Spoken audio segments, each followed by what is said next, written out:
Keyakinan kepada Allah Subhanahu wa taala mendatangkan pertolongan yang memang tidak masuk di akal manusia, tidak masuk di akal manusia, nggak bisa, susah untuk dihubungkan itu. Berapa banyak orang yang sakit, ada seorang wanita yang datang dari Jerman divonis oleh dokter kanker payudara, semoga Allah selamatkan ibu-ibu dari situ. Itu divonis oleh dokter, ini sudah nggak bisa, sudah sangat ganas, dan ini menurut medis kalau tidak salah itu kisahnya tinggal 2 minggu umurnya. Maka dia bilang sama suaminya, muslimah kebetulan dan muslim suaminya, tapi tinggal di Jerman. Dia bilang, saya ingin menghabiskan umur saya di Mekah aja. Ini sudah jelas dokter vonis 2 minggu, saya mau pergi ke sana. Suaminya ikutin, 3 hari urus visa, tiket segala, berangkat. Ringkas cerita, dari 14 hari waktu yang divonis oleh dokter, 3 hari sudah habis pengurusan visa dan proses berangkat sama 4 hari kurang lebih. Jadi sekarang tinggal 10 hari.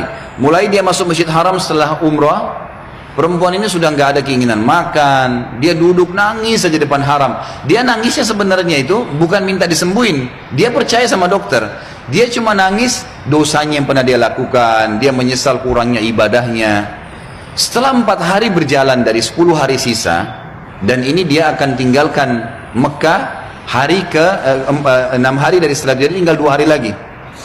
Dia pun didatangi oleh salah satu marbot masjid, wanita muslimah pakai cadar. Di Masjid Haram memang ada petugas-petugas wanita ngatur shaf pakai cadar, dekatin dia, tanya dalam bahasa Inggris, kamu siapa, cerita, kenalan lah. Kemudian diceritakanlah kisah dia. Si muslimah marbot masjid ini yang umurnya masih sangat muda tersenyum lalu berkata, wahai saudariku, kenapa kau begitu yakin dengan vonis dokter? Bukankah ada orang yang sehat juga mati? Bukankah juga ada orang yang sakit mati? Kalau ajal sudah datang, Allah SWT panggil pasti mati. Kamu ikhtiar apapun tetap sama. Tapi dalam agama kita dianjurkan ikhtiar. Coba di sini di Masjid Haram, selain doa yang kamu lakukan, kamu bisa minta disembuhkan. Ada air Zam-Zam yang dijanjikan oleh Nabi SAW, sebagaimana sabdanya, Zam-Zam liman syuribalah. Zam-Zam sesuai dengan niat orang yang meminumnya. Kenapa kau tidak coba minum Zam-Zam itu, berdoa sama Allah? Kata perempuan ini, saya seperti baru dapat air segar yang sudah dari dalam keadaan saya luar biasa hausnya, bingungnya, nggak tahu harus ambil langkah apa. Dia bilang, baiklah kalau gitu. Dia bilang mulai semenjak itu dia minta sama suaminya ditunda beberapa hari pemberangkatan sampai hari ke-13 lah dari 14 hari itu. Dia bilang tiap hari saya cuma minum Zam-Zam, nggak makan, nggak minum yang lain, tiap hari sambil berdoa kepada Allah Subhanahu Wa Taala. Pasrah udah, apa yang terjadi sudah berdoa sama Allah. Hari ke-13 dari 14 hari itu dia pulang ke Jerman. Dari bandara langsung ke tempat dokter, telepon dokternya, dokternya sudah siapin ruangan ICU, mau dicek segala macam dan seterusnya. Begitu tiba di sana, dicek, difoto, dokternya kaget. Hilang semua, kanker itu hilang total, nggak ada sama sekali. Lalu kemudian dokternya didudukin dia sama suaminya, dia tanya, Anda ini selama 2 minggu kemana saja? Orang ini Nasrani, Katolik dokternya. Dan kebetulan dokter ini sudah lama mau masuk Islam. Hikmah-hikmah yang luar biasa terjadi. Maka dia mengatakan, dari mana Anda selama 2 minggu, berobat ke siapa, dokter siapa, obat apa yang diminum? Dia bilang tidak ada, kami seorang muslim dan kami berangkat ke Mekah, saya minum air Zam-Zam gitu kan.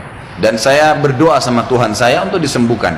Kata dia, selamat, kanker ini belum pernah dalam sejarah dokter bisa sembuh, tapi ini hilang sama akar-akarnya gitu kan. Si perempuan tersebut menangis, suaminya menangis, bersyukur sama Allah. Yang anehnya, yang luar biasa pada saat itu, si dokter mengatakan, Bapak Ibu perlu tahu, dikeluarin Quran terjemahan dalam bahasa Jerman dari lacinya. Dia bilang, saya sudah pelajari Islam 10 tahun. Saya ingin mencari sesuatu yang menyentuh hati saya supaya saya mau ngandut Islam. Tapi belum ada sesuatu yang berat. Tapi kejadian ini karena bidangnya dia tahu, dia spesialis kanker payudara. Dia mengatakan, ini ya sudah cukup membuat saya syahadat. Maka dia syahadat lagi.